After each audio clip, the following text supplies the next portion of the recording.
ببینید خودروهایی که از قبل وجود داشتن که طبیعتاً کارت سوخت دارند، یعنی طبیعتاً اگر که کسی خودرویی رو میخره و خودرویی رو که از قبل شماره شده بوده در واقع میفروشه دوباره این رو میخره، قاطعاً اون خودرو کارت سوخت داره و لذا موقعی که معمولاً هم روال بر این بوده همیشه دیگه که افراد موقعی که معاملهشون انجام میشه جز مدارکی که جابجا میکنن با هم دیگه یکیش کارت سوخت هست که جابجا میشه، لذا در این مورد معمولاً مشکلی وجود نداره. در مورد خودروهایی که جدید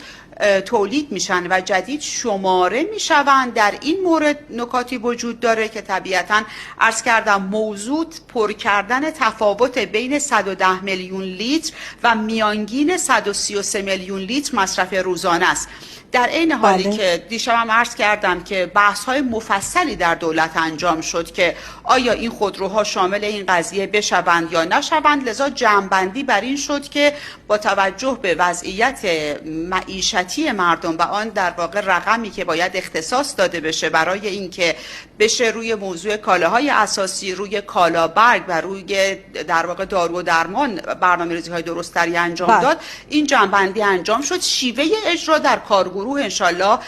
مصوب میشه به اطلاع مردم. بله، بنابراین خودروهایی که از نیمه آذر 1404 پلاک میشن سهمیه ندارن. حالا درباره خودروهای وارداتی بفرمایید، از چه سالی شامل حالشون نمیشه سهمیه بنزین؟ ببینید خودروهای